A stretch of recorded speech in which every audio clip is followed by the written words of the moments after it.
যিনি মালিক, যিনি রব, মহাল্লাবাক তিনি ইরশাদ মোবারক করেন, ইয়া আইয়ুহাল্লাযীনা আমানু দুখুলু ফিস-সিলমি কাফা ওয়ালা তাত্তাবিউ খুতুওয়াতিশ শাইতান ইন্নাহু লাকুম আদুউম মুবিন। এই মহাসম্মানিত মহাপ্রায়ের সঙ্গে যিনি খালিক, যিনি মালিক, যিনি রব, তিনি ইরশাদ করেন, হে ঈমানদাররা, উদখুলু ফিস-সিলমি কাফা, তোমরা দ্বীন ইসলাম ওনার মধ্যে পরিপূর্ণভাবে দাখিল হও, যে পরিপূর্ণভাবে দাখিল হও। ওয়ালা তাত্তাবিউ খুতুওয়াতিশ শাইতান, এবং তোমরা শয়তানের পদাঙ্ক অর্থাৎ শয়তানকে অনুসরণ করো না। ইন্নাহু লাকুম আদুউম মুবিন, নিশ্চয়ই শয়তান তোমাদের প্রকাশ্য শত্রু। নাউযুবিল্লাহ। এখানে যিনি খালিক, যিনি মালিক, যিনি রব, মহান আল্লাহ পাক তিনি ঈমানদারদেরকে সরাসরি আদেশ মোবারক করতেছেন যে তোমাদের দায়িত্ব হলো, কর্তব্য হলো মহাসম্মানিত মহাপুত্র দ্বীন ইসলামের মধ্যে পরিপূর্ণ দাখিল হওয়া। এই ব্যাপারে কোনো অবস্থাতেই তোমরা শয়তানকে অনুসরণ করো না। শয়তান তোমাদের প্রকাশ্য শত্রু, অর্থাৎ দ্বীন ইসলাম পালন করার ব্যাপারে শয়তানকে অনুসরণ করা যাবে না। কোরআন শরীফ, সুন্নাহ শরীফ ওনাদেরকে অনুসরণ করতে হবে। সুবহানাল্লাহি।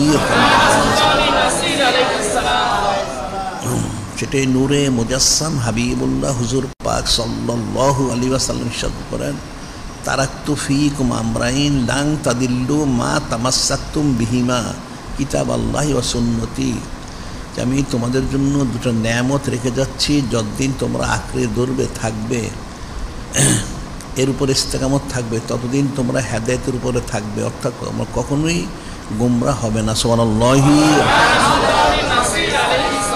এই কোরআন শরীফ, সুন্নাহ শরীফ ছেড়ে দিলেই মানুষ গোমরাহ হয়ে যাবে। নাউযুবিল্লাহ।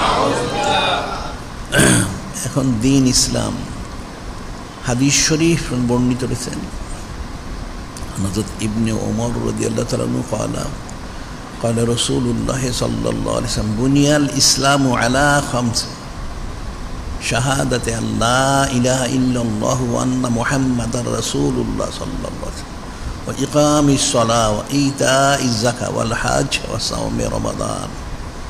হযরত ইবনে ওমর রাদিয়াল্লাহু তাআলা আনহু তিনি বর্ণনা করেন, নূরে মুজাসসাম হাবিবুল্লাহ হুজুর পাক সাল্লাল্লাহু আলাইহি ওয়াসাল্লাম তিনি ইরশাদ মোবারক করেন, দ্বীন ইসলাম ওনার বিধ হচ্ছেন 5টা বিষয়ের উপরে।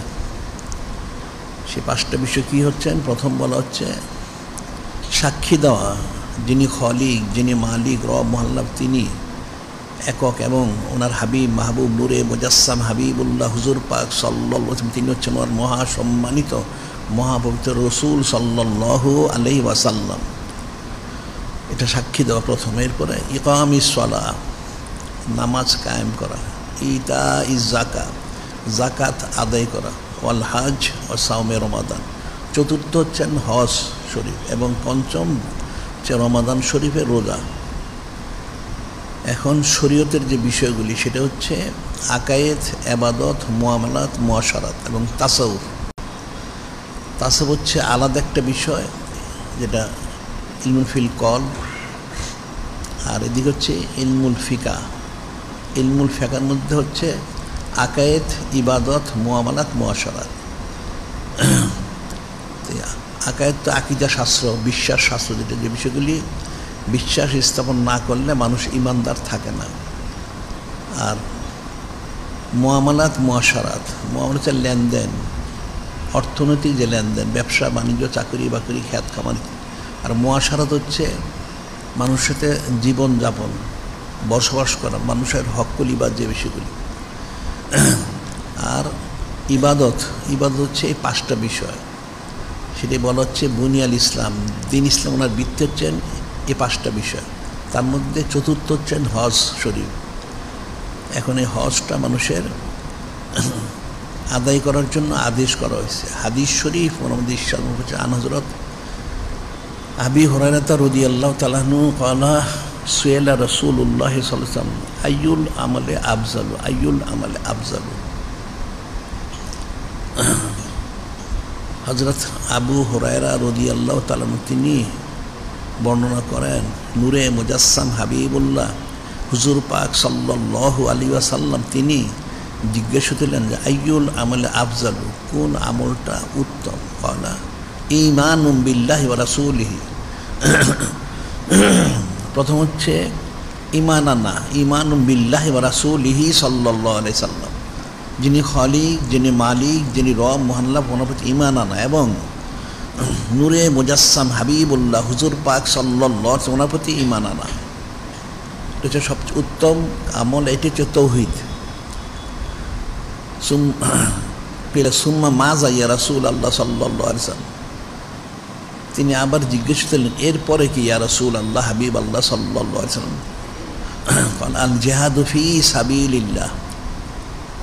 দুই নম্বর হচ্ছেন যিনি খালিক, যিনি মালিক, রব মহল্লা, ওনার রাস্তায় জিহাদ করা। সুবহানাল্লাহি রাসূলুল্লাহ কিলা সুম্মা মাজা ইয়া রাসূলুল্লাহ সাল্লাল্লাহু আলাইহি ওয়াসাল্লাম? ক্বালা হাজ্জুম মাবরুর, হাজ্জুম মাবরুর। এরপর আবার তিনি জিজ্ঞেস দিলেন এরপরে কি ইয়া রাসূলুল্লাহ হাবিব আল্লাহ সাল্লাল্লাহু আলাইহি ওয়াসাল্লাম?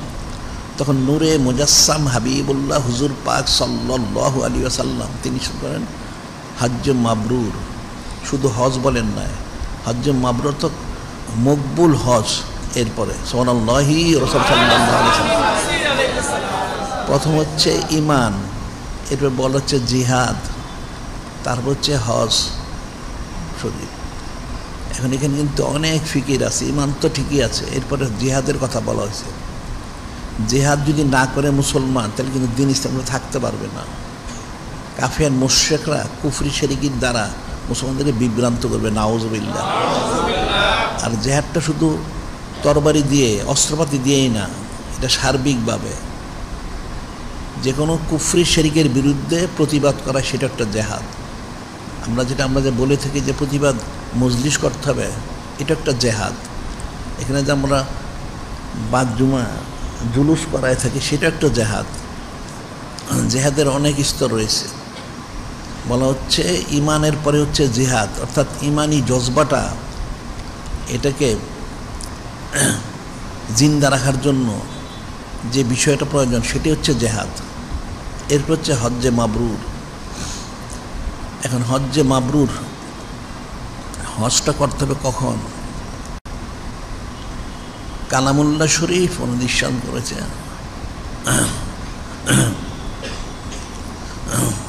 হজ শরীফের যে হজের সময় হচ্ছে হাদিস শরীফ বলছে ক্বালা রাসূলুল্লাহ সাল্লাল্লাহু আলাইহি ওয়াসাল্লাম শাওয়ালু ওয়া যুলকাদা যুলহিজ্জা। আর কোরআন শরীফ কালাম শরীফ হচ্ছে আল হাজ্জু আশহুরুম মা'লুমাত, আল হাজ্জু আশহুরুম মা'লুমাত। হজের মাসগুলি হচ্ছে সুবিদিত, অর্থাৎ জানা রয়েছে। হজের মাসগুলি কি সেটা বলা হচ্ছে শাওয়ালু ওয়া যুলকাদা যুলহিজ্জা। হজের মাস হচ্ছেন শাওয়াল শরীফ, জিলকদ শরীফ এবং জিলহজ শরীফ। অর্থ হলো প্রত্যেকটার জন্য যে নেসাব প্রয়োজন, এটা হচ্ছে শাওয়াল শরীফ। এই মাসে জিলকদ শরীফে যদি কারো নেসাব থাকে, তাহলে তার জন্য হজটা ফরজ হয়। হজের মাস শুরু হয় শাওয়াল শরীফ থেকে, জিলকদ শরীফ এবং জিলহজ শরীফটা শেষ হয়। সেটাই বলা হচ্ছে আল হাজ্জু আশহুরুম মা'লুমাত। হজের মাসগুলি নির্দিষ্ট রয়েছে, সেটা হলো শাওয়ালু ওয়া যুলকাদা যুলহিজ্জা। এর মধ্যে হজ করতে হবে। এখন হজ করতে হবে সেটি যিনি খালিক, যিনি মালিক, রব মহান, তিনি ইরশাদ করেন ওয়ালিল্লাহি আলান নাসি হিজ্জুল বাইত মান ইসতাতা ইলাইহি সাবিলা ওয়া মান কাফারা ফাইন্নাল্লাহা গানিয়্যুন আনিল আলামিন। আল্লাহ পাক ইরশাদ করেন ওয়ালিল্লাহি আলান নাসি হিজ্জুল বাইত মান ইসতাতা ইলাইহি সাবিলা। আল্লাহ নিজে বলে দিচ্ছেন, আল্লাহ ওনার রেজামন্দি সন্তুষ্ট হাসিলের লকলিল্লাহি আলান নাস, মানুষের উপরে হিজ্জুল বাইত, অর্থাৎ হজ শরীফ করা, কাবা শরীফ জিয়ারত করা। মান ইসতাতা ইলাইহি সাবিলা, যার এই যাওয়ার হজে যাওয়ার সার্বিক ব্যবস্থা রয়েছে, সামর্থ্য রয়েছে, এখানে সাবিল বলা হয়েছে। এবার বলা হচ্ছে অমান কাফারা ফাইনাল্লাহ গানিউন আনিল আলামিন, যে এই বিষয়গুলি অস্বীকার করবে সে যেন জেনে রাখে যিনি খলিক, যিনি মালিক রহমাল্লাহ, তিনি সকল থেকে বেনিয়াস। কেউ হজ করলে যিনি খলিক, যিনি মালিক রহমাল্লাহ, ওনার কিছু হবে না, না করলেও কোনো কিছু হবে না। তিনি বান্দা বান্দি যিনি তাকে জানিয়ে দিয়েছেন, এটা তাদের জন্য কামিবির কারণ। যদি অস্বীকার করে তাহলে সে কুফরি করলো, সে ধ্বংস হবে, নাউজুবিল্লাহ। এখন এক হাদিস শরীফে বর্ণিত রয়েছেন আনহযরত ইবনে ওমর রাদিয়াল্লাহু তাআলা আনহু ক্বালা জা রাজুলুন ইলান নবী সাল্লাল্লাহু আলাইহি সাল্লাম ফাকালা ইয়া রাসূলাল্লাহ সাল্লাল্লাহু আলাইহি সাল্লাম মা ইউজিবুল হজ। হযরত আবু হুরায়রা রাদিয়াল্লাহু তাআলা তিনি বর্ণনা করেন, একজন সাহাবী এসে জিজ্ঞাসা করলেন, ইয়া রাসূলাল্লাহ, হাবিব আল্লাহ সাল্লাল্লাহু আলাইহি সাল্লাম, হজ যে ফরজ ওয়াজিব কি কারণে হয়ে থাকে? বলে আজাদু রহিলা,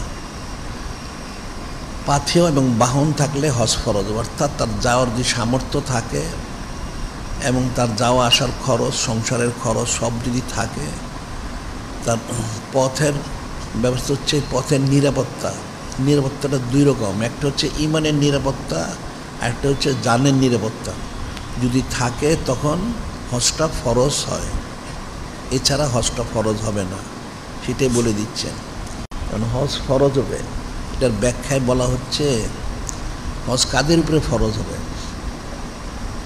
প্রথম বলা হয় মুসলমান হইতে হবে, কোনো কাফের উপরে হজ ফরজ না, এটা খুব ফিকির করতে হবে। দুই নম্বর হচ্ছে স্বাধীন, আজাদ, যারা স্বাধীন, গোলাম বাদী, তাদের উপরে হজ ফরজ না। তিন নম্বর হচ্ছে আমাদের হানাফি মাযহাব মতে বালেগা, নাবালেগের উপরে হজ ফরজ না, অন্যান্য মাযহাবে ফরজ আছে। চার নম্বর হচ্ছে আকেলমন্দ, অর্থাৎ আল্লাহ বলা পাগল হলে চলবে না, আকেল হইতে হবে। পাঁচ নম্বর হচ্ছে সুস্থ হইতে হবে, যার অসুস্থ ব্যক্তি, রুগী, চলাচল করতে পারে না, যেতে পারে না, অসুস্থ, তাদের জন্য হজ ফরজ না। ছয় নম্বর হচ্ছে সাহেবে নেসাবের মালিক হইতে হবে। সাত নম্বর হচ্ছে রাস্তার নিরাপত্তা থাকতে হবে। এই নিরাপত্তা হচ্ছে প্রথম, রাস্তার নিরাপত্তা হচ্ছে অর্থাৎ ইমানের নিরাপত্তা, আর দুই নম্বর হচ্ছে জানের নিরাপত্তা। 7 এবং 8 ইমানের নিরাপত্তা এবং জানের নিরাপত্তা থাকতে হবে।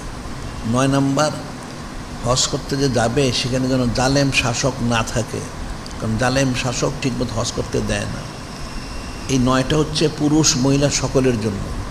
আর মহিলার জন্য একটা অতিরিক্ত শর্ত আছে, সেটা হলো মহিলা কখনো, একটা মহিলা যদি সারা পৃথিবীর মালিকও হয় তারপর হজ ফরজ হবে না, যতক্ষণ পর্যন্ত একজন সৎ চরিত্রবান মাহারাম না থাকবে সাথে। একজন মহিলার জন্য শর্ত হচ্ছে তার সাথে শুধু মাহারাম গেলেই চলবে না, সৎ চরিত্রবান মাহারাম হইতে হবে, এছাড়া কোনো মহিলার উপরে হজ ফরজ হয় না। এই 10টা শর্ত। হজ ওয়াজিব হয়, ফরজ হয় কিসে? তার এই কারণে হজটা ফরজ হয়। এখন হজটা কত প্রকার? হজটা হচ্ছে বলা হয় 3 প্রকার: কিরান, তামাত্তু, ইফরাদ। কিরান, তামাত্তু, ইফরাদ। এখন আমাদের হানাফি মাযহাব মোতাবেক সর্বশ্রেষ্ঠ হজ হচ্ছেন কিরান, তারপর তামাত্তু, এর ইফরাদ। আর অন্যান্য মাযহাবে, বিশেষ করে শাফি এবং মালিকি মাযহাবে আমাদের হচ্ছে ইফরাদ, কিরান, তামাত্তু। আবার হাম্বলি মাযহাবে হচ্ছে তামাত্তু, কিরান, ইফরাদ। আসলে ইফরাদ হজটা হচ্ছে মক্কা শরীফের যারা অধিবাসী, শুধু হজ, এখানে উমরা নাই। আর আমাদের মাঝে মাঝে কিরান হজকে প্রাধান্য দেওয়া হয়েছে, যে নূরে মুজাসসাম হাবিবুল্লাহ হুজুর পাক সাল্লাল্লাহু আলাইহি ওয়াসাল্লাম তিনি যে হজ মোবারক করেছেন, বিদায় হজ মোবারক, সেটা করেছেন কিরান হজ। সুবহানাল্লাহি ওয়া সাল্লাল্লাহু আলাইহি ওয়াসাল্লাম। এখন এগুলি আমরা বিস্তারিত আলোচনা করব পরে। কিরান হজটা হচ্ছে একবার এহরাম বাঁধলে হজ উমরা সব শেষ করে এহরাম খুলতে হয়, সময় লম্বা থাকে। আর ইফরাত শুধু হজের জন্য, আর তামাত্তু হচ্ছে যারা যাবে প্রথমে গিয়ে উমরা নিয়ত করে, হজ এবং উমরা প্রথম উমরার নিয়ত করে এহরাম বেঁধে উমরা করে এমরা খুলে ফেলবে, আবার পরে হজের জন্য সে এহরাম বাঁধবে, মধ্যে সে রুখসত পাবে। আর কিরাম যারা হজ করে তারা শুরু থেকে এহরাম বাঁধবে, এটা একদম উমরা হজ সব শেষ করে তারপরে এহরাম খুলবে, এর আগে খুলতে পারবে না। আর হজ হচ্ছে ফরজ, আর উমরা শরীফ এটা হচ্ছে আমাদের মাযহাব, হচ্ছে উমরা শরীফ হচ্ছে সুন্নত মুবারাকার অন্তর্ভুক্ত। আর শাফি মাযহাব হচ্ছে উমরা ফরজ। আর হাম্বলি মালিকি মাযহাবে দুইটা মত আছে, ফরজও আছে সুন্নতও আছে। আমাদের হচ্ছে এটা সুন্নত উমরা করা এবং হজ করতে হবে। হাদিস শরীফ ওনার মধ্যে বর্ণিত রয়েছেন, হযরত ইবনে আব্বাসিন রাদিয়াল্লাহু তাআলা আনহু ক্বালা ক্বালা রাসূলুল্লাহ সাল্লাল্লাহু আলাইহি সাল্লাম ইয়া আইয়ুহান নাস ইন্নাল্লাহ কাতাবা আলাইকুমুল হজ।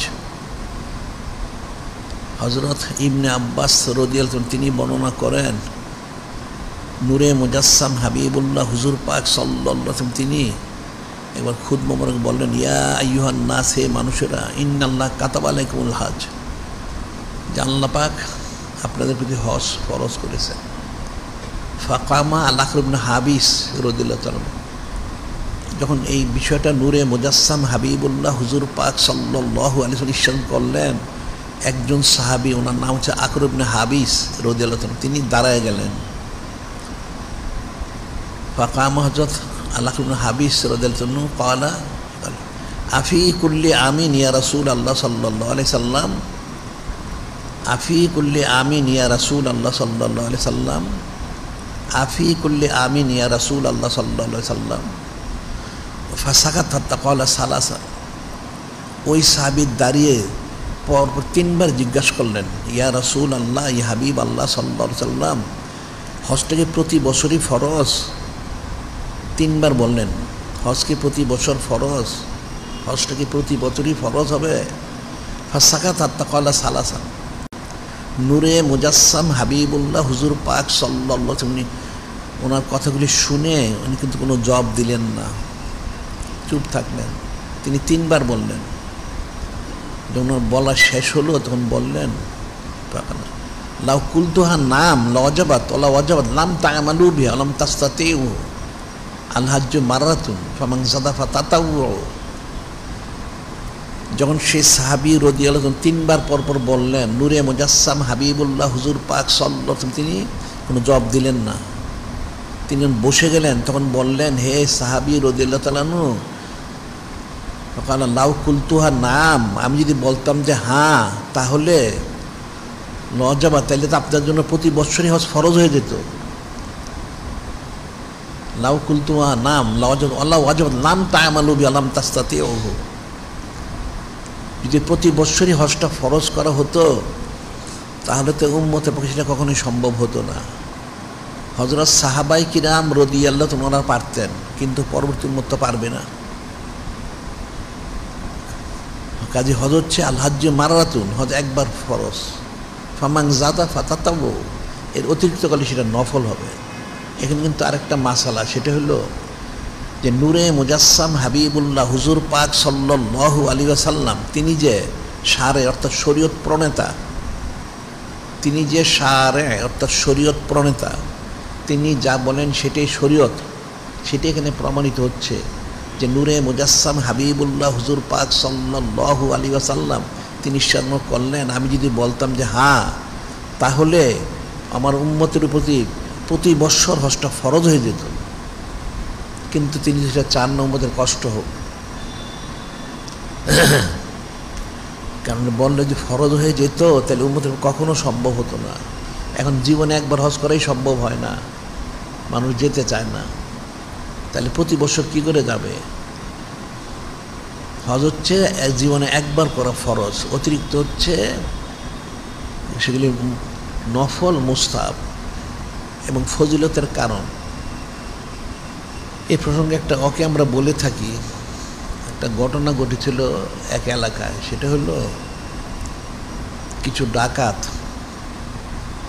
এরা এক ব্যক্তি সম্পদশালী, তার বাড়িতে ডাকাতি করে তার মাল সামান নিয়ে গেছে এবং তাকে তারা হত্যাও করেছে। নাউজুবিল্লাহ।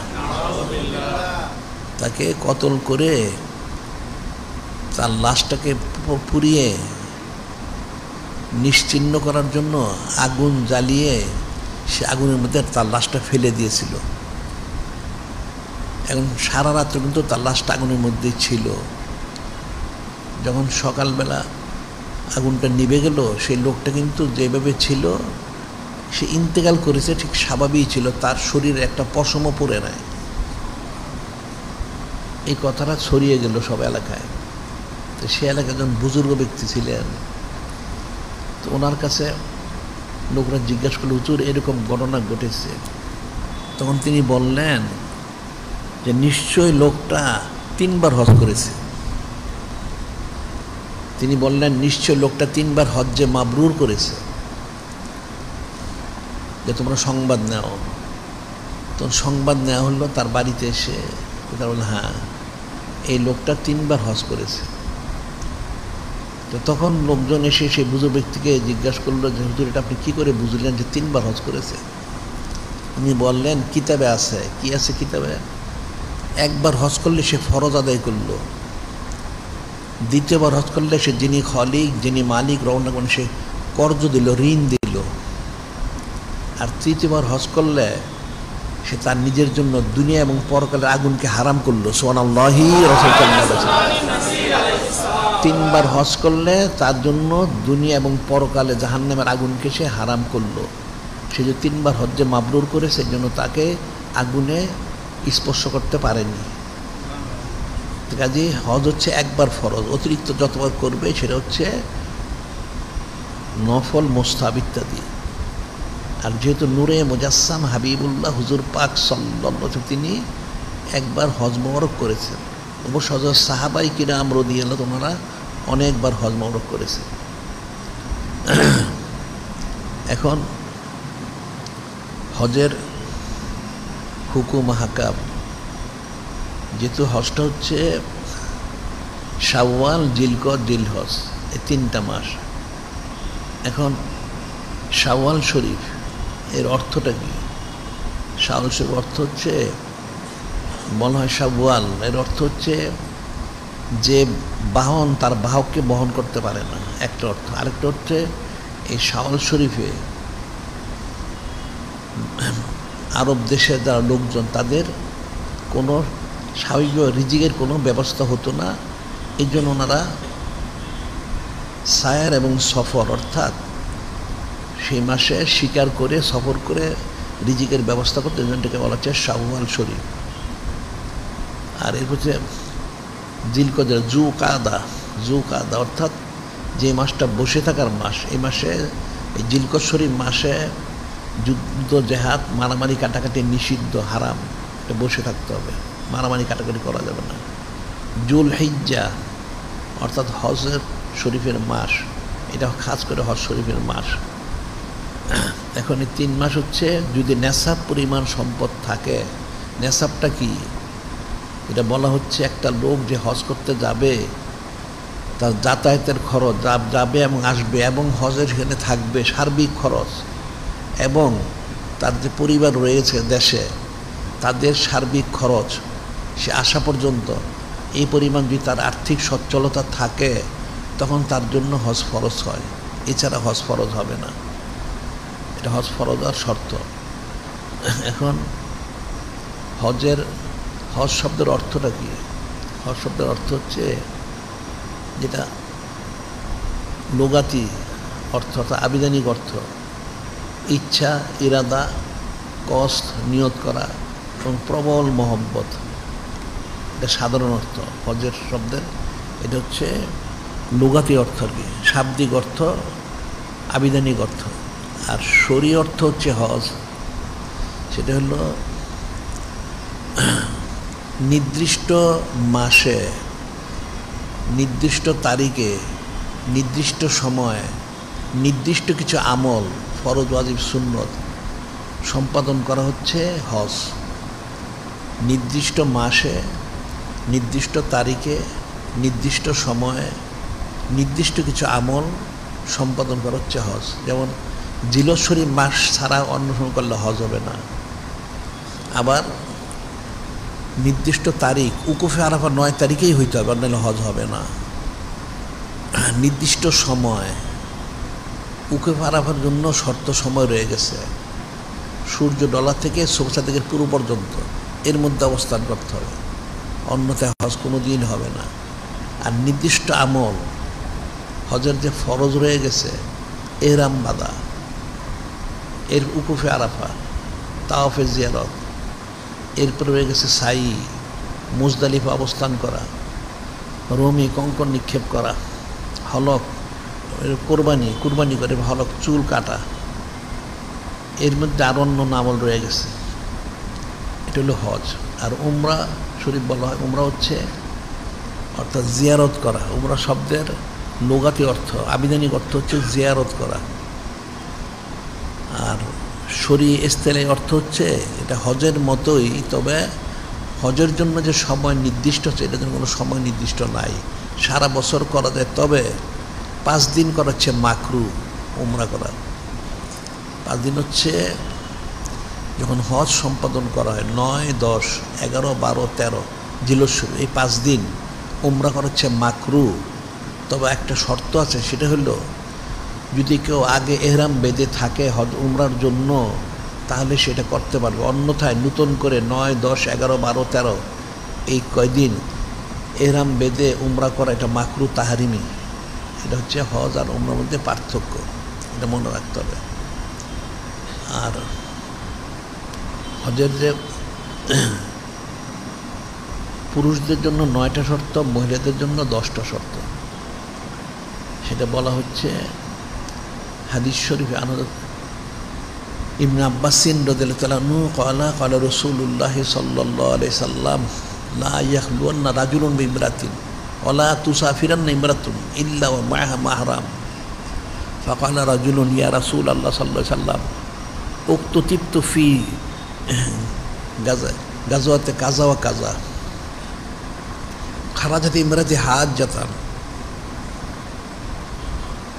নূরে মুজাসসাম হাবিবুল্লাহ হুজুর পাক সাল্লাল্লাহু আলাইহি ওয়াসাল্লাম ইরশাদ করলেন, লা ইয়াখলুওয়ান্না রাজুলুন ইমরাতিন, কখনো যেন কোনো পুরুষ কোনো বেগানা মহিলার লোকের সাথে নিরিবিলি একাকী না হয়, নিষেধ করলেন। ওয়ালা তুসাফিরান্না ইমরাতুন ইল্লা ওয়া মা'আহা মাহরাম, আর কোনো মহিলা যেন কখনোই মাহরাম ছাড়া সফরে বের না হয়, মাহরাম ছাড়া। ফাকালা রাজুলুন, তখন একজন সাহাবী বললেন, ইয়া রাসূল আল্লাহ, হাবিব আল্লাহ সাল্লাল্লাহু আলাইহি সাল্লাম, উক্তুতিবতু ফি গাজওয়াতে কাযা ওয়া কাযা, আমি তো আমার নাম দিয়েছি উমুক উমুক জেহাদের জন্য, অথচ খারাজাত ইমরাতি হাজ্জাতান, ওনার আহলিয়া যিনি, তিনি হজে যাচ্ছেন, অথচ তিনি এই সাহাবী ওনার নাম মরক দিয়েছেন উমুক উমুক জেহাদে, আর ওনার যিনি আহলিয়া তিনি যাবেন হজ করতে। এটা জিজ্ঞাসা করেন, তাহলে যাওয়াটা কি ঠিক হবে? আল্লাহ ইজাব ফাহজুজ মাইমরাতি। নূরে মুজাসসাম হাবিবুল্লাহ হুজুর পাক সাল্লাল্লাহু আলাইহি ওয়াসাল্লাম তিনি বললেন, তাহলে আপনি তো জেহাদে যেতে পারবেন না, আপনি এখান থেকে চলে যান, যে আপনার আহলিয়ার সাথে আপনি হজ করেন। আপনার আহলিয়ার জন্য একা একা হজ করে এটা জায়েজ হবে না, এটা হজ ফরজ হবে না, জায়েজ হবে না।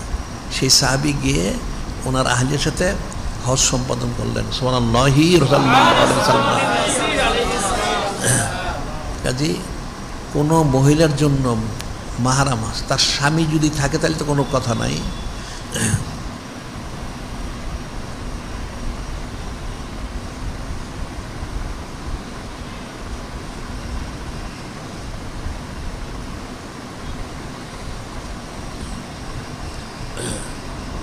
স্বামী না থাকলে সচ্চরিত্রবান মাহরাম থাকতে হবে, অন্যথায় হজ মহিলাদের ফরজই হয় না।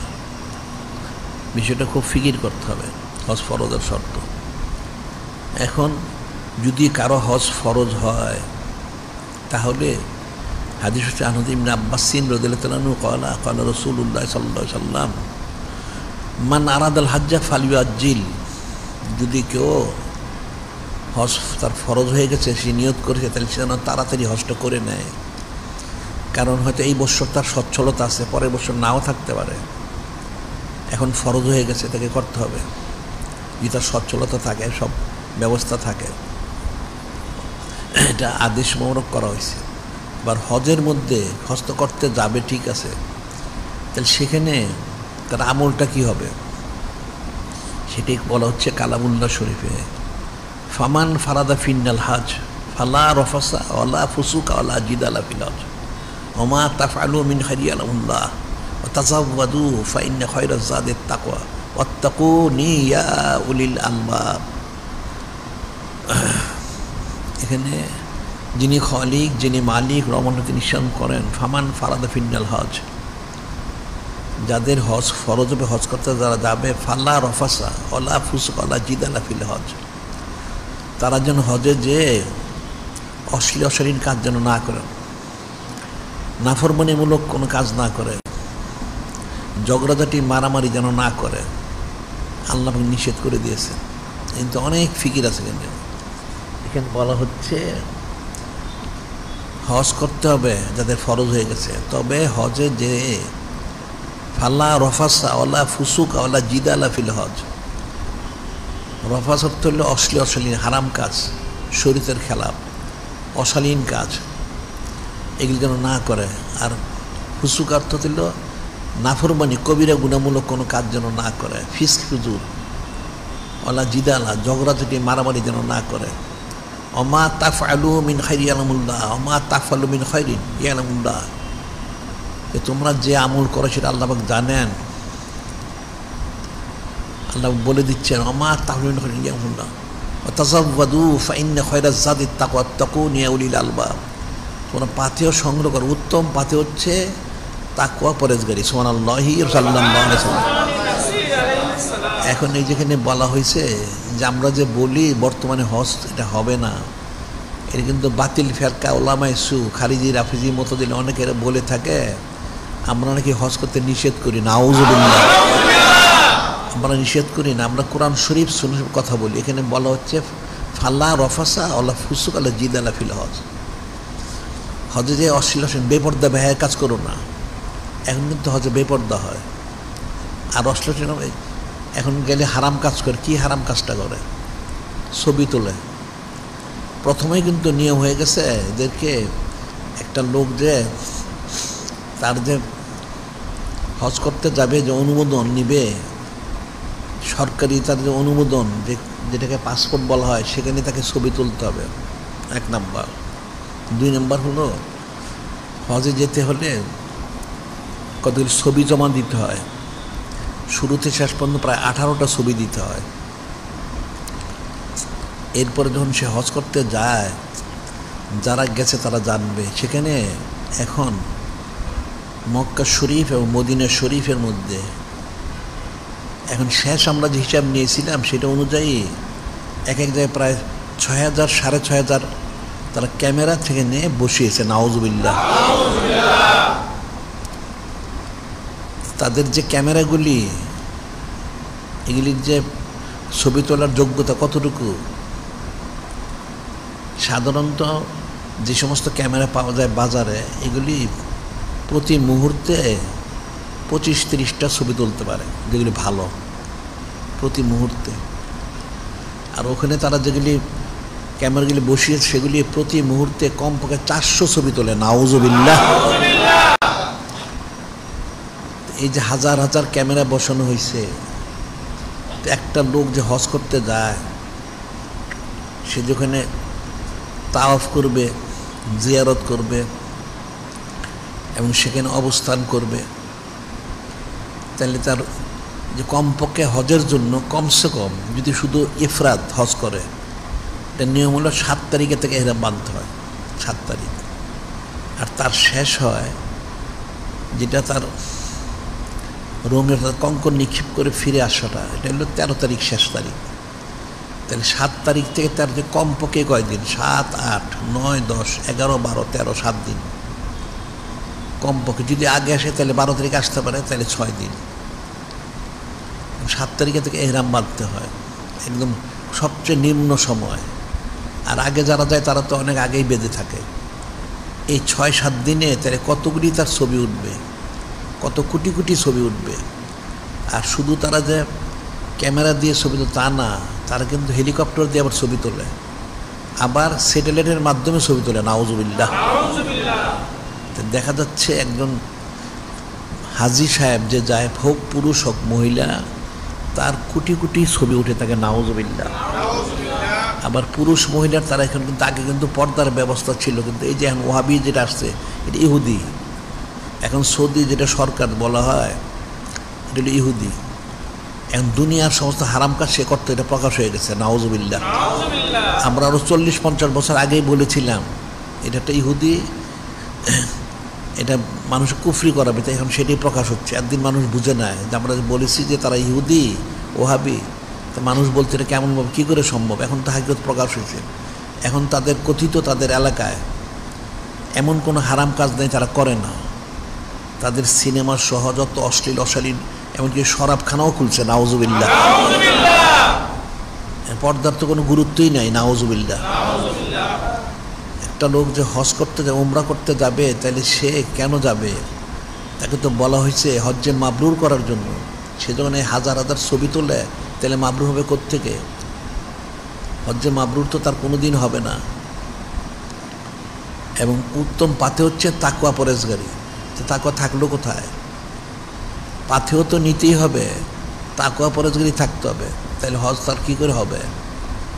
যেমন একটা হাদিসে বলা হচ্ছে, আনস ইবনে আব্বাস রাদিয়াল্লাহু তাআলা আনহু ক্বালা কানা আহলুল ইয়েমেন, কানা আহলুল ইয়েমেন ইয়াহুজ্জুন ফালিয়াতাযাওয়াদুন ওয়া ইয়াকুলুন নাহনু আল মুতাওয়াক্কিলুন ফাইজা কাদিমু মক্কাতা সাআলুন নাসা ফানজালাল্লাহু তাআলা তাযাওয়াদু ফাইন্না খায়রাজ যাদিত তাকুন ইয়া উলিল আলবাব।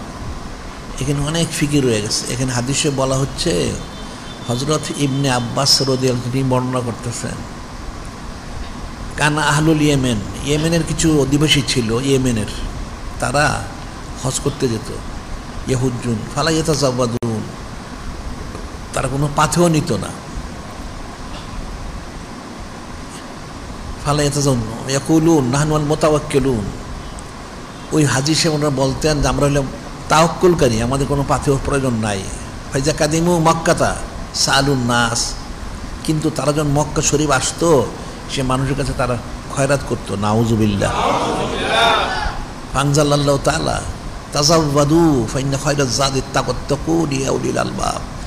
তখন আল্লাহ পাক আয়াত নাজিল করলেন, হে ব্যক্তিরা যারা হজ করতে আসো, তোমরা পাথে অবলম্বন করো। উত্তম পাথে হচ্ছে কি? তাকওয়া পরেজগারি।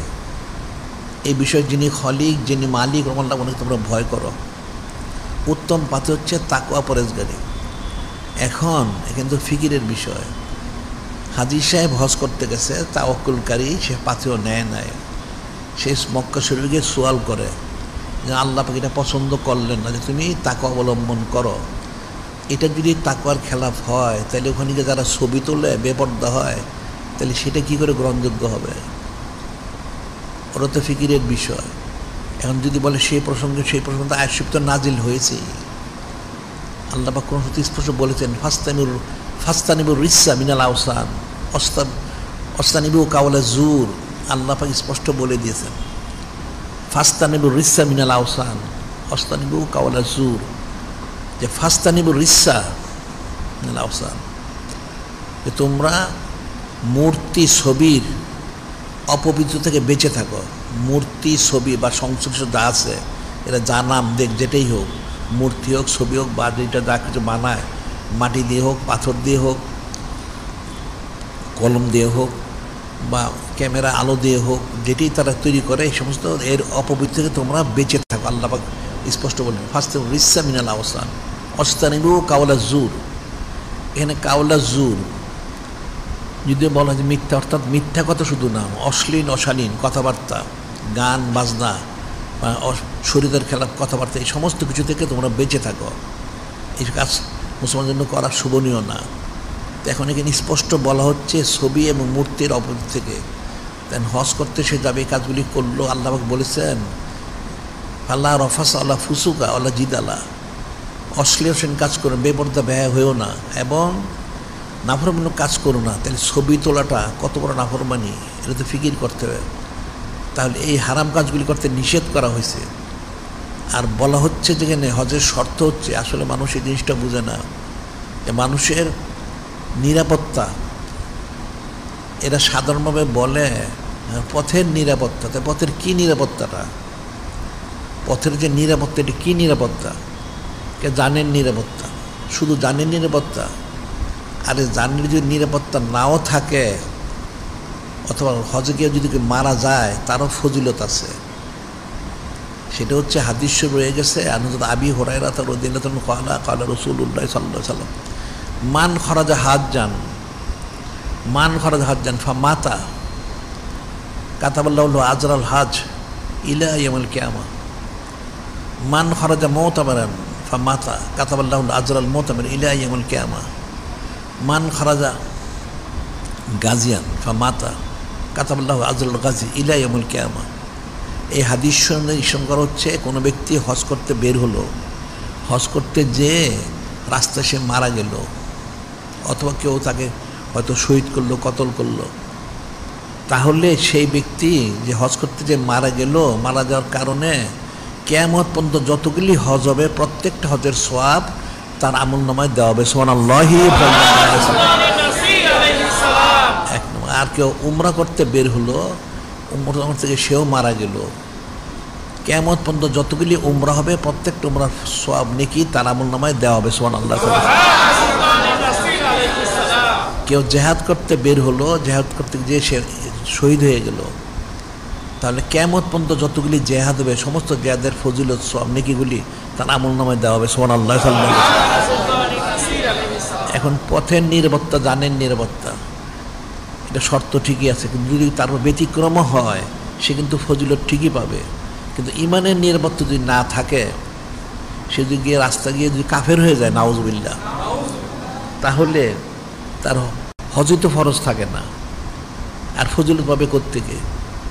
হজ যে ফরজ হওয়ার জন্য শর্ত রয়ে গেছে মুসলমান হওয়া, ইমানদার হওয়া, সে তো ইমানদারই না। যে হারামকে হালাল মনে করে সে তো কাফের। ইস্তেলালুল মাসে তো কুফরুন, কোনো হারামকে হালাল মনে করা সে কুফরি, সে কাফের হয়ে যায়, তার তো হজই ফরজ না, আর সে মারা গেলে কাফের যে মারা যাবে, নাউজুবিল্লাহ। তো বিষয়টা কিন্তু ফিকিরের বিষয়। এই জন্য হাদিস শরীফে বলা হয়েছে, আনহযরত আবি হুরায়রা রাদিয়াল্লাহু তাআলা আনহু ক্বালা রাসূলুল্লাহ সাল্লাল্লাহু আলাইহি ওয়াসাল্লাম মান হাজ্জা লিল্লাহি ফালা ইয়ারফাস ওয়ালা ইয়াফসুক রাজা কাইয়ামা ওয়ালাদ উম্মুহু। মান হাজ্জা লিল্লাহি, যে যিনি খালিক, যিনি মালিক, মহল্লা ওনার রেজামন্দি সন্তুষ্ট হাসিলের উদ্দেশ্যে হজ করলো, ফালা ইয়ারফাস ওয়ালা ইয়াফসুক, সে কোনো অশ্লীল অশালীন বেপরদা বেহার কাজ করলো না, হারাম কাজ করলো না, আবার কোনো নাফরমানিমূলক কাজ করলো না। এই দুইটা বলা হচ্ছে। ওই আয়াত শরীফের ব্যাখ্যা, সে কোনো বেপরদা বেহায়া অশ্লীল অশালীন কাজ করে না, আবার কোনো হারাম নাফরমানিমূলক কোনো কাজ সে করলো না। ফালা মিয়ার ফতল এফসু রজা কাইয়মে ওয়ালাদ উম্মুহু, সে হজ থেকে এমনভাবে প্রত্যাবর্তন করবে যেন আজকেই তার জন্ম হয়েছে। সুবহানাল্লাহ। সে মাসুম, নিষ্পাপ হয়ে যাবে। যদি সে হজ্জে মাবরুর করে, হজ্জে মাবরুর না করলে কোনো ফজিলত নাই। আর হজ্জে মাবরুর করতে হলে সমস্ত পাপ থেকে বেঁচে থাকতে হবে। এই তিনটা যে বলা হচ্ছে, কোনো বেপরদা ব্যয় হইতে পারবে না, নাফরমানি কোনো কাজ করতে পারবে না, সেখান থেকে ঝগড়াঝাটি মারামারি কাটাকাটি করতে পারবে না, তাহলে সে তার হজটা হজ্জে মাবরুর হবে। অন্যথায় কখনোই হজ্জে মাবরুর হবে না। হজের তো অনেক ফজিলত বলা হয়েছে, মানুষ হজ করতে, ঠিক আছে হজ করতে হবে, কিন্তু এখন যে পরিস্থিতি, আসলে মানুষ হজটা ফরজই হয় না, নাউজুবিল্লাহ। ফরজের যে শর্ত সারায় সেটা একটা ঠিক থাকে না। এখন জুমার নামাজ পড়তে হবে জোহরের সময়, আসরক্তকে যে জুমার নামাজ পড়ে সেটা তো কোনোদিন হবে না।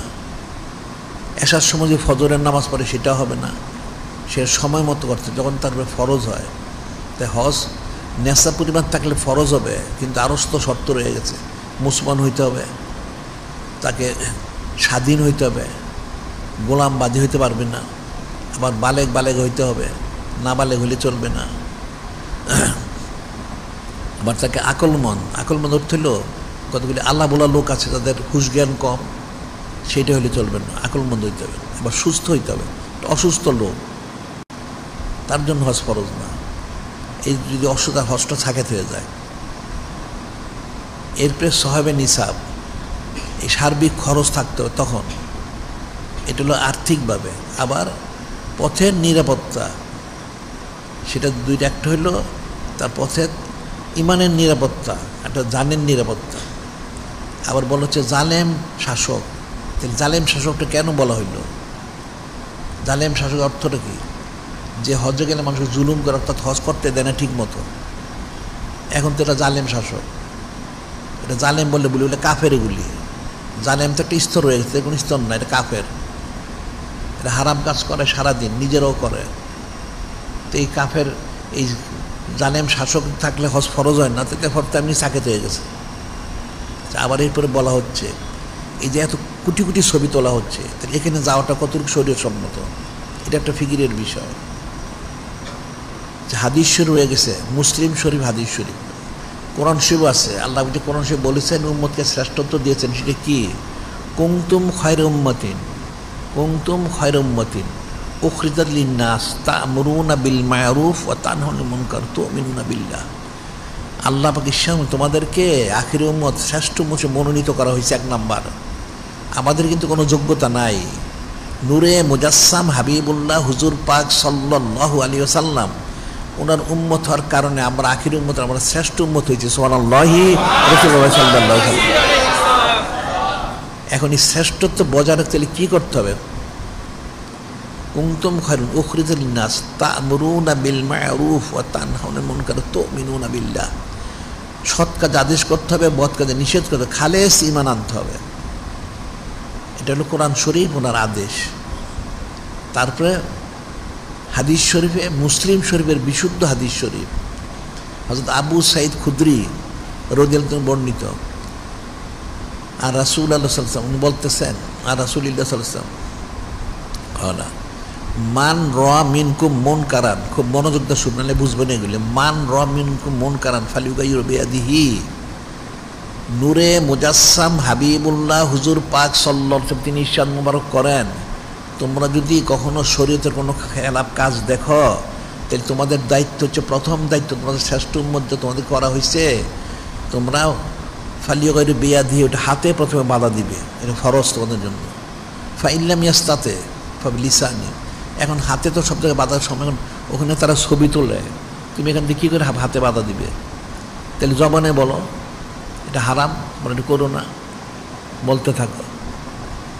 এখন যদি এমন পরিস্থিতি যেখানে সব কাফের ফাসেক ফুজ্জার, এখানে জবানে বলা কঠিন, তাকে হয়তো শহীদ করে ফেলবে, তাহলে ফাইন নাফসে হবে কলবি জালিক আদফুল ঈমান। তাহলে কমপক্ষে তাহলে তোমরা এটা ঘৃণা করো অন্তর থেকে, করে সেখান থেকে সরে যাও। জালিক আদফুল ঈমান, ইমানের এটা হলো সবচেয়ে নিম্ন স্তর। লাইসা জালিক মিনাল ঈমান হাব্বাতু খারদালিন। এরপরে ইমানের কোনো স্তর নাই। খুব মনোযোগ ফিকির করে শুনবে এটা। প্রথম হচ্ছে হারাম কাজ দেখলে হাতে বাধা দিতে হবে, এক নাম্বার। হাতে বাধা দিতে না পারো তাহলে জবানে বলো এটা হারাম। তাও যদি না পারো তাহলে এটাকে, হারামটাকে তুমি ঘৃণা করে, অপছন্দ করে সেখান থেকে সরে যাও, থেকো না। এটা ইমানের শেষ স্তর। এরপর ইমানের কোনো স্তর নাই। তুমি যদি ঘৃণা করে না সরে যাও, তুমি কাফের হবে।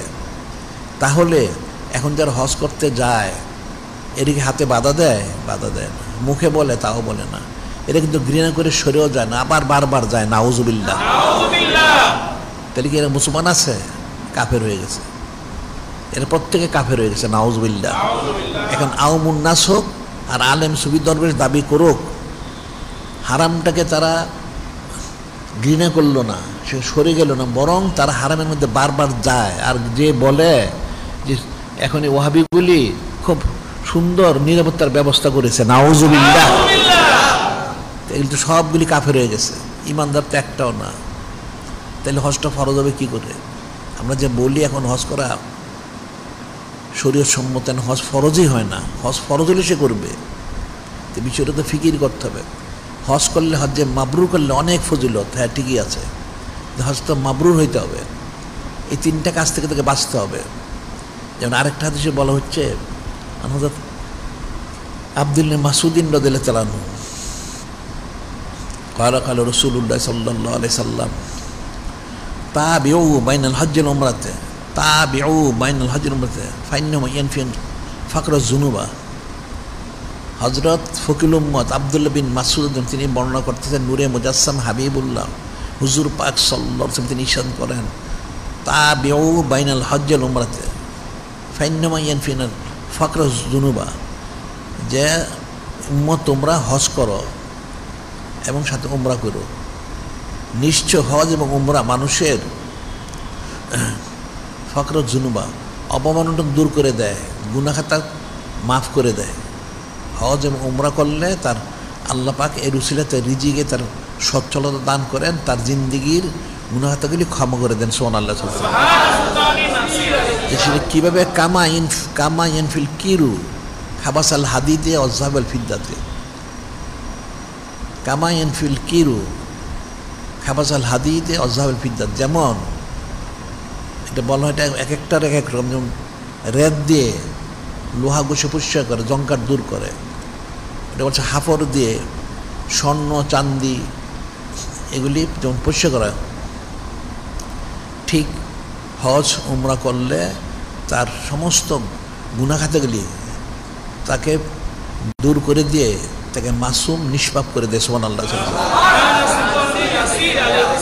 এটা বলছে লাইসালিল হজ্জাতিল মাবরুরতি সাউনিল্লার জান্নাহ, লাইসালিল হজ্জাতিল মাবরুরতি সাউনিল্লার জান্নাহ। হজ্জে মাবরুরের সওয়াব জান্নাত ছাড়া অন্য কিছু না। হজ্জে মাবরুর যে করতে পারলে সে জান্নাতি হয়ে গেল। সুবহানাল্লাহ। হজ্জে মাবরুর না করতে পারলে তো সেই ফজিলতটা সে পাবে না। হজ্জে মাবরুর করতে হবে। এবং ছবি তুললো, হারাম কাজ করলো, হাদিস তো অনেক রয়ে গেছে। আব্দুল্লাহ ইবনে মাসউদ রাদিয়াল্লাহু ক্বালা সামিতু রাসূলুল্লাহ ইয়াকুলু আশাদ্দুন নাস আযাবান ইনদাল্লাহিল মুসাব্বিরুন। এটা একটা হাদিস শরীফ। আশাদ্দুন নাসে, যিনি খলিক, যিনি হাদিসে বলা হচ্ছে সে আল্লাহ পাকের নিকৃষ্ট কত আল মুসাব্বিরুন,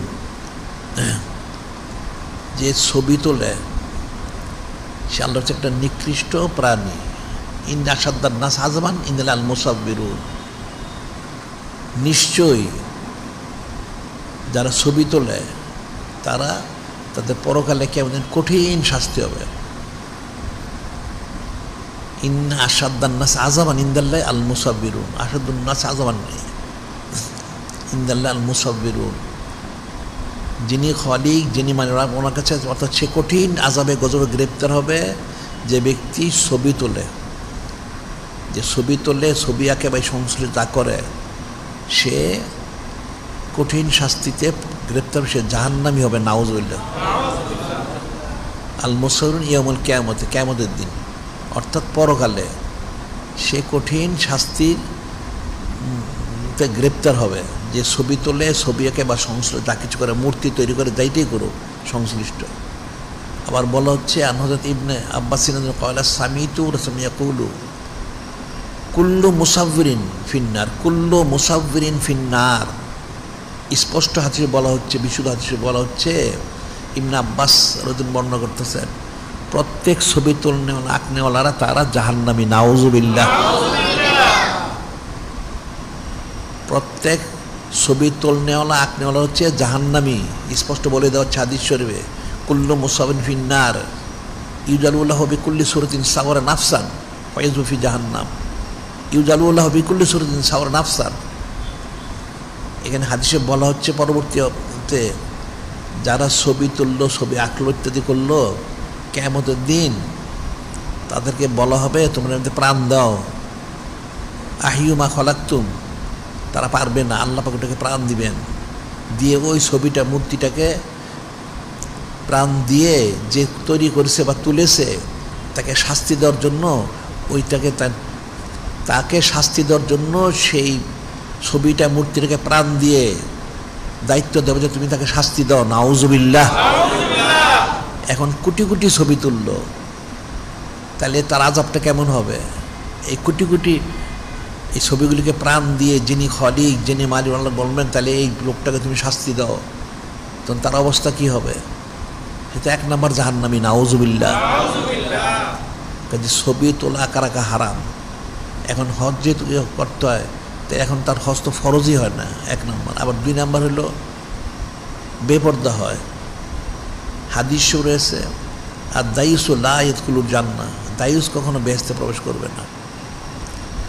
দায়ুসকে যে নিজে বেপর্দা হয় মানুষ এবং তার পরিবারের লোকদেরকে বেপর্দা করায়, নাউজুবিল্লাহ। আর আরেকটা হাদিসে বলা হচ্ছে, ইমাম হাসান বসরি রাহমাতুল্লাহ আলাইহি বলেন, আন্না রাসূল সাল্লাল্লাহু আলাইহি ওয়াসাল্লাম ক্বালা লানাল্লাহু নাযর আল মানজুর ইলাইহি, লানাল্লাহু নাযর আল মানজুর ইলাইহি। হাদিসে বলা হচ্ছে যে দেখে এবং দেখায় দুজনের প্রতি লানত, নাউজুবিল্লাহ। যে বেপর্দা হয় এবং যে বেপর্দা করে, একজন বেপর্দা হচ্ছে এবং তার কারণে মানুষের বেপর্দা সে করতেছে, এই দুইটা লোকই লানতগ্রস্ত, নাউজুবিল্লাহ। এই জন্য আমাদের পত্রিকা কিন্তু আমরা একটা হিসাব দিয়েছিলাম, সেটা হলো আল্লাহ পাক না করুন একটা লোক যদি 100 বছর হায়াত পায়, খুব মনোযোগ শুনবে, 100 বছর যদি একটা লোক 100 বছর হায়াত পেল, আল্লাহ পাক না সে 100 বছর সে কোনো আমল সে করলো না, নাউজুবিল্লাহ। নামাজ, রোজা, হজ, জাকাত ইত্যাদি কোনো আমল সে করে না 100 বছরে।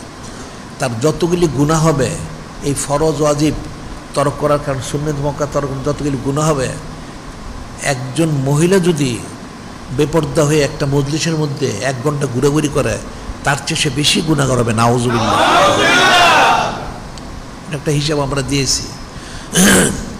একজন লোক যদি 100 বছর হায়াত পায়, এখন আল্লাহ পাক না করুন সে যদি কোনো নেক কাজ না করে, নামাজ, রোজা, হজ, কোনো ফরজ ওয়াজিব সুন্নত মুআক্কাদ কোনো কাজ না করে, সে মারা যায়, কত গুনাহ হবে?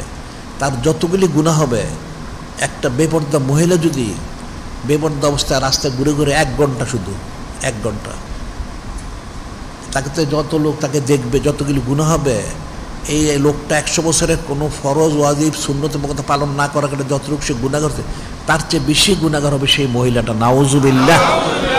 তাহলে বেপর্দার গুনাহ কতটুকু? সে তো জাহান্নামী তো হবেই, লানতগ্রস্ত, কঠিন বিষয়। তাহলে এখন যে মানুষ হজ করতে যাবে সে তো বেপর্দা হচ্ছে। এখন আবার মহিলাদের তো হজের বেপর্দা, ছবি দিয়েই বেপর্দা হয়ে গেল। ছবিতে একটা কবিরা গুনাহ আছেই। ছবি তোলার কারণে সে প্রথমে তার অনুমোদন পত্রের মধ্যে, তার পাসপোর্টের মধ্যে সে ছবি তুললো, ওখানে গিয়ে তো ছবি তুলতেছেই। এখন এই যে ছবিটা রয়ে গেল, এটা সব জায়গায় দেখাইতে হয়।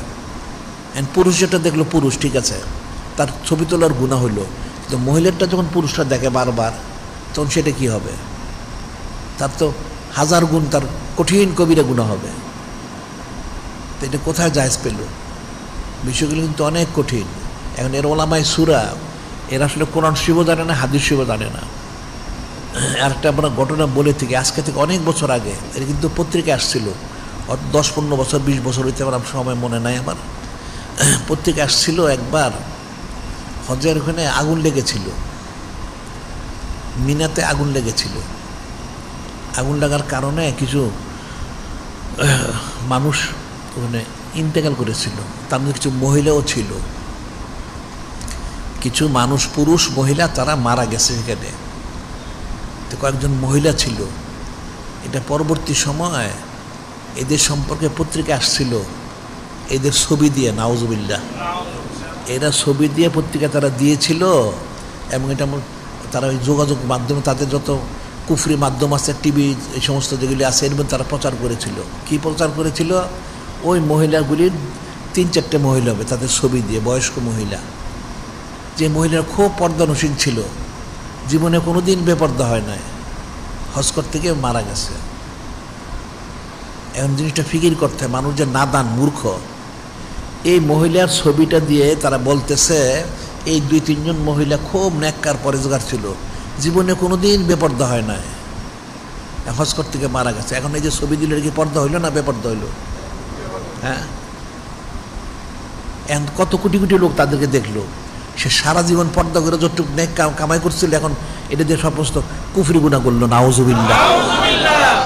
সে যদি এই বেপর্দায় হজে না যেত তাহলে তার কেউ তো দেখতো না। তারা যে নাদান মূর্খ, তার ছবিটা প্রচার করলো পত্রিকায়। তাদের যত এই যোগাযোগ মাধ্যমগুলি রয়ে গেছে, শয়তানের যে বাক্সগুলি, সেই বাক্সগুলির মাধ্যম দিয়ে এই সমস্ত কথিত চ্যানেল যেটা বলে তার মধ্যে সারা দুনিয়া ছড়াই দিল।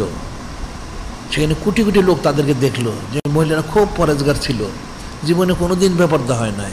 এখন কি হলো?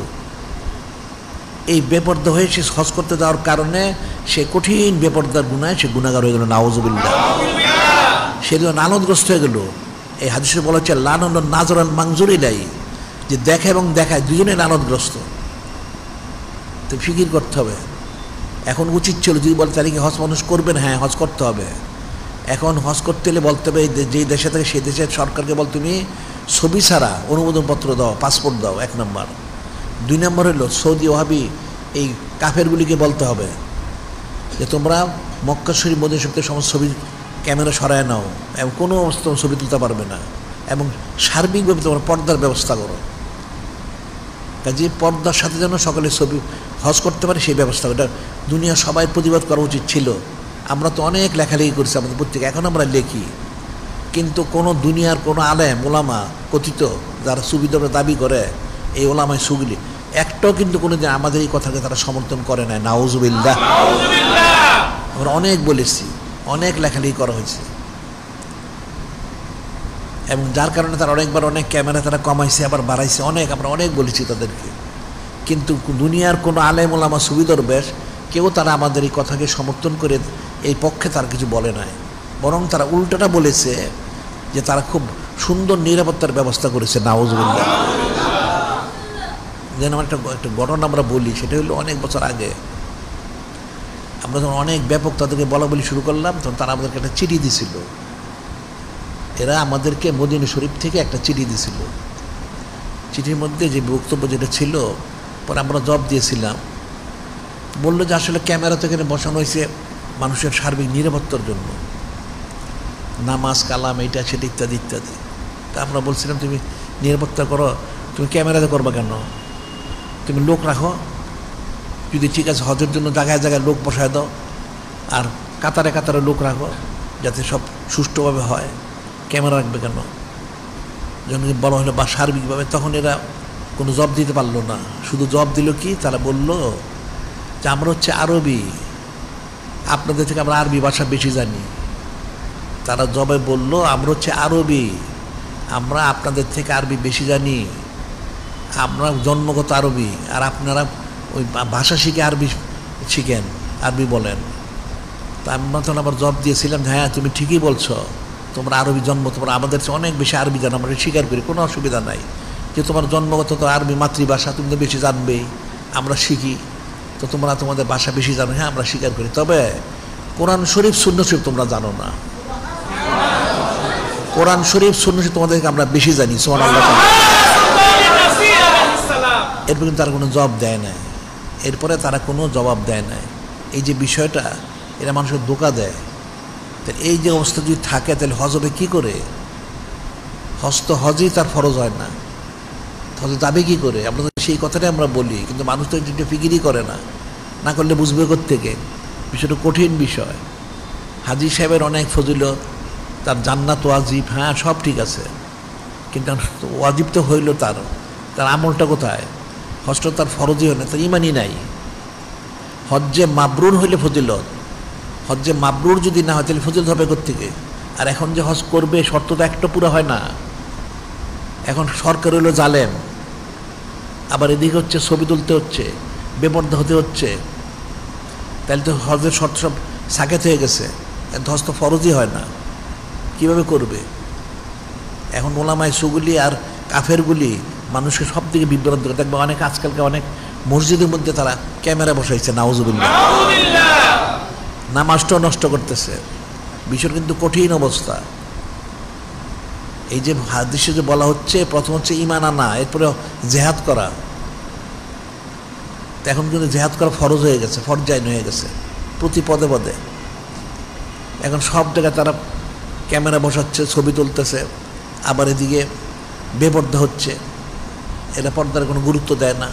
এই ওলামায়ে সুগুলি পুরুষ মহিলা একাকার, নাউজুবিল্লাহ। তাহলে ইমানটা থাকলো কোথায়? আর আওয়ামুন্নাস তো মাসালা জানেই না, সে আমল করবে কোত্থেকে? বিষয়টা কিন্তু সোজা না। চক্ষু খোলা থাকতে খুব বড় বড় কথা বলা যাবে, ধনবল জনবল মনোবল রাজ্যবল কোনো কাজে আসবে না, চক্ষু বন্ধ সব শূন্য হয়ে যাবে। তখন যদি আমল শুদ্ধ হয় নাজাত পাবে, আর জাহান্নাম ছাড়া কোনো ব্যবস্থা নাই। গায়ের জোরে অনেক কিছু বলা যায়, করা যায়, কিন্তু মৃত্যুর পর আর এই গায়ের জোর চলবে না। এখন কোরআন শরীফ সুন্নাহ যা আছে সেটাই মানতে হবে, কোনো কথা বলা যাবে না। যদি কেউ মুসলমান হয় তার জন্য ফরজে আইন কোরআন শরীফ, সুন্নাহ শরীফ, ইজমা শরীফ একটা ইস্তেকামত থাকা। আল্লাহ পাক কোরআনে বলেছেন, আমি প্রায় প্রতিদিনই বলি আয়াত শরীফটা। আল্লাহ পাক কোরআনে বলেছে, কি বলেছেন? মা কানা লিল মুমিনি ওয়ালা মুমিনাতিন ইযা কাদাল্লাহু আমরান আইয়াকুনাল খায়রাতু মিন আমরিহিম মা ইয়াসলুন ফাকাদ দাল্লা দালালাম মুবিনা। আল্লাহ পাক কোরআন শরীফের মধ্যে ইরশাদ মোবারক করেন, কি করেন? মা কানা লিল মুমিনি ওয়ালা মুমিনাতিন, কোনো মুমিন পুরুষ মহিলার জন্য জায়েজ নেই।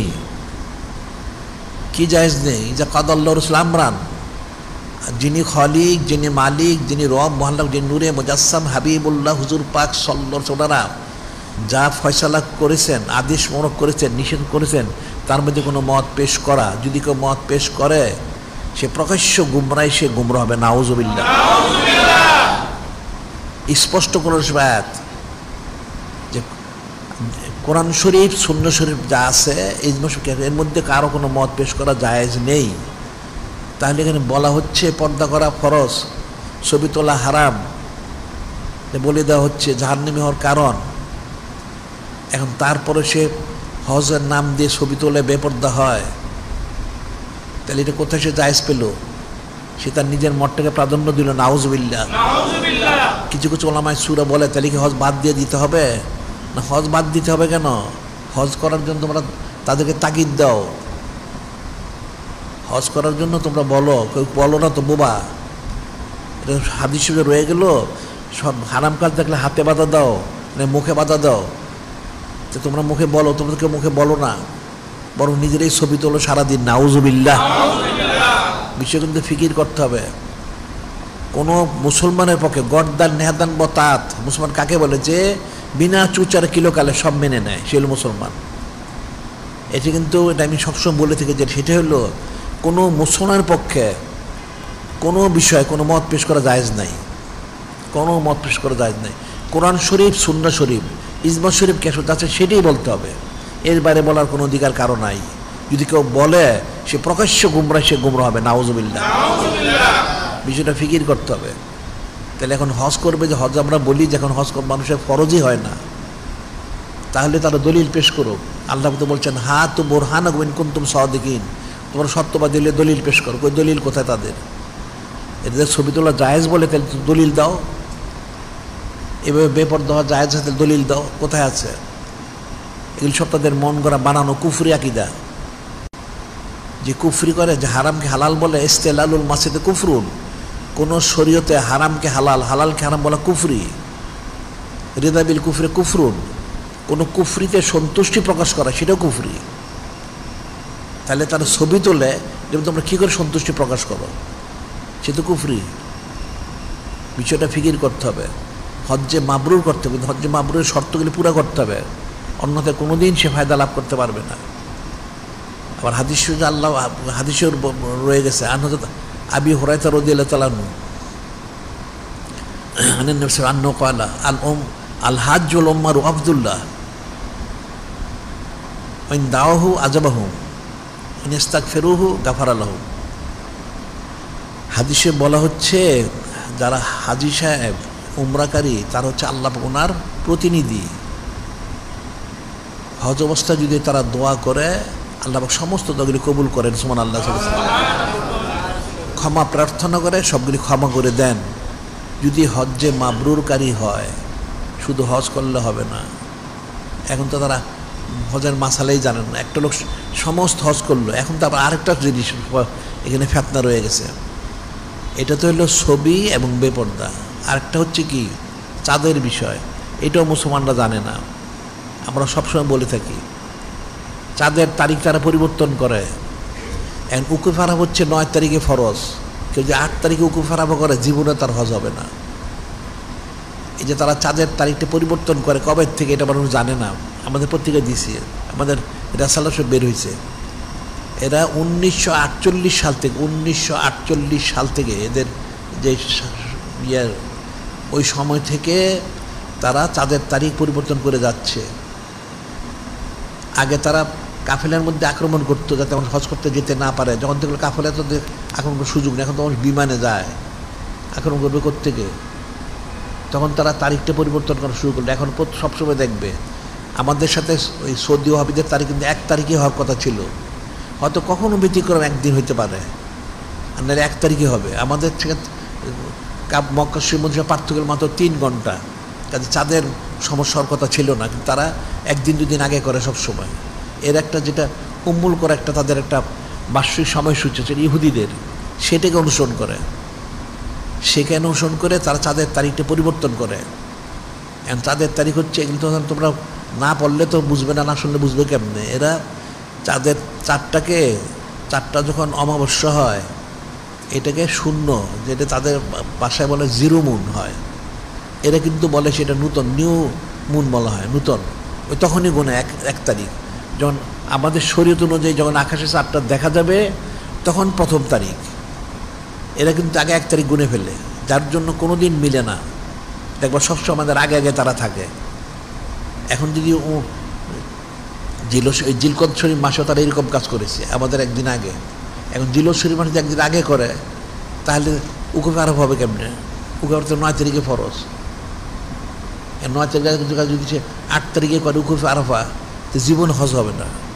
সমস্ত হজের আমলগুলি করলো, সে আরাফার মধ্যে অবস্থান করলো না, তার হজ হবে না। তো বিষয়টা তো এরকমই। কাফেরা খুব সূক্ষ্মভাবে মুসলমানদের ইমানটা নষ্ট করে, নাউজুবিল্লাহ। এরা যেমন ওয়াহাবিগুলি দেখবা, এরা কিন্তু কালেমা শরীফ নিয়ে চুচারে কিলোকাল করে, নাউজুবিল্লাহ। অথচ কোরআন শরীফ, সুন্নাহ শরীফ সব জায়গায় রয়ে গেছে কালেমা শরীফ, লা ইলাহা ইল্লাল্লাহু মুহাম্মাদুর রাসূলুল্লাহ সাল্লাল্লাহু আলাইহি সাল্লাম, সমস্ত জায়গায় রয়ে গেছে। সে আরশ, কুরসি, লৌহ কলম, জান্নাতের মধ্যে সমস্ত বালাখানা, সমস্ত হুর গেলমানের চোখের মধ্যে, কপালের মধ্যে, সিনার মধ্যে, সমস্ত ফেরেশতা তোমাদের চোখের মধ্যে, ওনাদের সিনার মধ্যে রয়ে গেছে কালেমা শরীফ। এরা বলে এই পুরাটা পাঠ করলে এটা শিরক, নাউজুবিল্লাহ। এই জন্য তাদের অনেক জায়গায় তারা কালেমা শরীফ অর্ধ করে ফেলছে, নাউজুবিল্লাহ। 1 নম্বর। 2 নম্বর নামাজটাকে নষ্ট করে। এই যারা ছবি তোলে, ছবি তুললে সেখানে তো রহমতের ফেরেশতাই আসে না, নামাজ হবে কোত্থেকে? নামাজটা বাদ হয়ে গেল। এরপর যদি বলা হয় তার জাকাতের বিষয়টা, এখন জাকাতটা মানুষ ঠিকমতো দেয় না। যেটা আমরা অনেক বলছি, আমাদের দেশে দেখা যায় অনেকে জাকাত দেয় নাম দাম করার জন্য, আবার কতগুলি ন্যাকড়ার মতো কাপড় দেয়, ওটা জাকাতটাও নষ্ট হয়ে গেল। এরপর হজ তো পুরাটাই নষ্ট হচ্ছে এই ছবি তুলে তুলে বেপর্দা হয়ে। এরপর হচ্ছে রমজান রোজা, এখন এগুলি রোজাটাও নষ্ট করে। কীভাবে করে? এরা ফতোয়া দেয় ইঞ্জেকশন দিলে, ইনহেলার নিলে, স্যালাইন দিলে এটা রোজা নষ্ট হয় না, নাউজুবিল্লাহ। অথচ কিছু প্রবেশ করলেই রোজা আলফাতু মিম্মা দাখালা লাইসা মিম্মা খারাজা, শরীরে কিছু প্রবেশ করলেই রোজাটা ভঙ্গ হয়ে যায়। তাহলে এখন 5টা বিধ ইমান, সলাত, নামাজ, জাকাত, হজ এবং রমজান রোজা কোনটা থাকলো? কাফেরা মুসলমানের প্রত্যেকটার মধ্যে হাত দিয়েছে। ইমানটাকে তারা যে কালেমা শরীফ, তখন আমাদের কালেমা শরীফ নিয়ে তারা চুচারে কিলোকাল করে এই কাফেরগুলি। আবার তারপর হচ্ছে এখন নামাজ তো সব জায়গায়, অধিকাংশ মসজিদে দেখবা, যেটা আমরা সংবাদ দিচ্ছে, এখন ক্যামেরা আছে, নাউজুবিল্লাহ। তো হজ নামাজটা হবে কোত্থেকে? আবার জাকাতের বেলায় দেখবা জাকাত তো দেয় না, যদি কিছু দেয় রিয়া করে। আবার তারপর হচ্ছে কতগুলি ন্যাকড়া কাপড় দেয়, জাকাতটা তারা তুচ্ছতাচ্ছিল্য করে, নাউজুবিল্লাহ। এটা তুচ্ছতাচ্ছিল্যের বিষয় না, এটা একটা সম্মানিত বিষয়। জাকাতটা একজন দিবে ঠিক আছে, কিন্তু যে গ্রহণ করবে এটা তার জন্য জায়েজ। এই যদি জাকাতকে কেউ তুচ্ছতাচ্ছিল্য করে কুফরি হবে। এখন তো সুন্নতে কুফরুন, কোনো সুন্নত ওনাকে এহনত করলে কুফরি হয়, তাহলে ফরজকে করলে কি হবে? আর হজ তো পুরাটাই নষ্ট। ছবি আর ব্যাপারটা দিয়ে শেষ করেছে নাউজুবিল্লাহ। আর রমজান শরীফ রোজাটাও নষ্ট করেছে, ইঞ্জেকশন দিয়ে, ইনহেলার দিয়ে, স্যালাইন দিয়ে করছে। কয়েকগুলি করলে কারণ আরেকটা লোক অসুস্থ হলে সে তো রোজা পরে রাখতে হবে, তাকে তো কোরআন শরীফে বলা হয়েছে যে অসুস্থ হইলে সে রোজা পরে রাখবে। কিন্তু এখন দেখা যাচ্ছে তার ওই অসুস্থ ব্যক্তিকে জোর করে রোজা রাখায়, ইঞ্জেকশন দিয়ে, স্যালাইন দিয়ে, ইনহেলার দিয়ে। এটা আরেকটা কুফরি। তাহলে মুসলমানের আবাদত কোথায় থাকলো? এটা ফিকির করতে হবে। এখন মুসলমান কোনো ফিকির করে না, আর কাফেররা সেই সুযোগে এরা তো কুফরি করেই, তো তারা তো সরাসরি করতে পারে না, তারা ওলামা সুদের মাধ্যমে করায়। ওলামা সুদের কিছু খুদকুরা দেয়, এই খুদকুরা খেয়ে তারা কুফরিগুলি মানুষের মধ্যে জারি করে, নাউজুবিল্লাহ। কাজী হজ্জে মাবরুর করতে হবে, শর্তগুলি পুরা করতে হবে, এটা মনে রাখতে হবে। অন্যথায় বর্তমান জামানায় যে অবস্থা, এই অবস্থা কিন্তু মানুষের হজ ফরজ হয় না। এটার জন্য প্রত্যেকের জন্য ফরজে আইন। সেটা হলো বিশেষ করে আমুন নাস তো জানে না, যারা আলেম ওলামা ছবি ধরবে তাদের উচিত এটা প্রতিবাদ করা, যে তোমরা ছবি ছাড়া অনুমোদন দাও, এবং সেই মক্কা শরীফ, মদিনা শরীফের সমস্ত ক্যামেরা সরায় ফেলো, পর্দার ব্যবস্থা করো, ছবি তুলে ফেলো, একদম শরীয়ত সম্মতভাবে হজ করার ব্যবস্থা করো, এটা বলা উচিত। এখন সে যদি না মানে তার উপরে আলাইনিল্লাল বালাগ পৌঁছাতে আমাদের দায়িত্ব। আমরা কিন্তু সব বারবার বলেছি, তাকে অনেকবার বলেছি। এবং চাঁদের ব্যাপারে বলা উচিত, চাঁদের ব্যাপারে তো মানুষ মাসালা জানেই না, মুন্নাস্তব জানার প্রশ্নই হয় না। যারা আলেম সুবিধার দাবি এরাই জানে না, এরা প্রতি বছর 4টা আগে পিছিয়ে করে, নাসি করে, যার জন্য হজটা নষ্ট হয়ে যায়, নাউজুবিল্লাহ। এই যে বিষয়গুলি ফিকিরের বিষয়, এটা ফিকির করতে হবে। আমরা সামনের সপ্তাহে আবার আলোচনা করবো হজ সম্পর্কে আর বিস্তারিত। কাজেই এটা মনে রাখতে হবে। এখন আমার আবাদত বন্দি করা কিন্তু আমাদের মকসুদ না। আমাদের মকসুদটা কি? যিনি খলিক, যিনি মালিক, রব মহালক, যিনি নূরে মুজাসসাম হাবিবুল্লাহ হুজুর পাক সাল্লাল্লাহু আলাইহি ওয়াসাল্লাম, ওনাদেরকে সন্তুষ্ট করা। আল্লাহ যে বলেছেন আল্লাহু রাসূলু আহাক্কু ইন কানু মুমিনিন, যদি কেউ ইমানদার হয় তার জন্য ফরজ হচ্ছে যিনি খলিক, যিনি মালিক, রব মহাল্লাহ, যিনি নূরে মুজাসসাম হাবিবুল্লাহ হুজুর পাক সাল্লাল্লাহু আলাইহি ওয়াসাল্লাম, ওনাদেরকে সন্তুষ্ট করা, অন্য কোনো কাজ না। আমরা কেন নামাজ পড়বো, কেন রোজা করবো, কেন হজ, কেন জাকাত দেবো? সব হচ্ছে ওনাদেরকে খুশি করা, ওনাদের খুশি করার জন্য, অন্য কোনো উদ্দেশ্য না। করলে সে কোনোদিন হজ হবে না। ওটা হাদিস রয়েছে, আমরা কদিন আলোচনাও করেছি। হাদিস ইন্নাল্লাহ লা ইয়াকবালু মিনাল আমল ইল্লা মা কানা লাহু খালিসান আবতাগি ওয়াজহুহু, আল্লাহ পাক ওই আমল কবুল করেন না যেটা খালিস ওনার জন্য করা না হয়, ওনার রেজামন্দি সন্তুষ্ট হাসিলের উদ্দেশ্য ছাড়া করা হয়, সেটা কবুল করেন না, নাউজুবিল্লাহ। কাজে মনে রাখতে হবে, আমাদের সবই করতে হবে, উদ্দেশ্য থাকতে হবে রেজামন্দি সন্তুষ্ট হাসিল করা। আর এখানে থাকতে নিজের কোনো মত পেশ করা যাবে না, সার্বিকভাবেই কোরআন শরীফ, সুন্নাহ শরীফ, ইজমা শরীফ, ক্যাশে অনুযায়ী করতে হবে। যিনি খলিক, যিনি মালিক, আল্লাহ আমাদের সেই তৌফিক দান করেন, মনে রাখতে হবে।